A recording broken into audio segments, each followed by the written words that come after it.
Okay, sorry about that, y'all. I had a package that I had to sign for. Anywho, back to this. So negative 2/3, negative 5/7. Let's say here's 0, here's negative 1. So what is closer to 0? The negative 2/3 or the negative 5/7? Negative 2/3. Negative 2/3.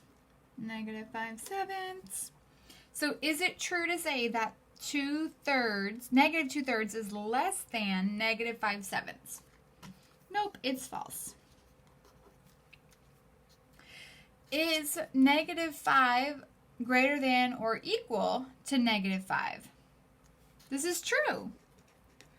What kind of saves the day? The or equal to, right? Yeah, so the or equal to. Remember, it's an or statement, so you can have one or the other, right? It's an either or situation. Or, keyword, or. Absolute value of 1/3 is not equal to the absolute value of negative 1/3. False. They do equal, right? Because what's the value of both of these things after you evaluate with the consideration of the absolute value? Positive 1/3. How about E? Absolute value of 7 is less than the absolute value of negative 8. True. Because the absolute value of 7 is 7. The absolute value of 8 is 8. So it is true. The absolute value of negative 8 is greater than or equal to the absolute value of 8. What do you think? It's true. Again, the or equal saves the day. For what numbers A is negative A negative?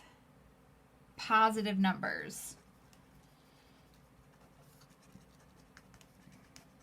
Positive numbers.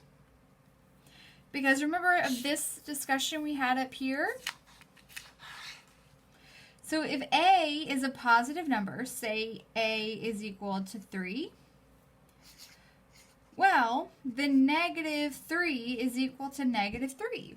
So to get negative A to be negative, A has to be positive. Again, this is just to kind of tack on that extra layer of thought process that goes with this statement right here.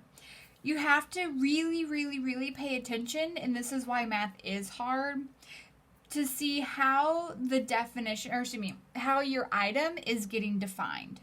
Here, A is negative, so negative, negative is a positive.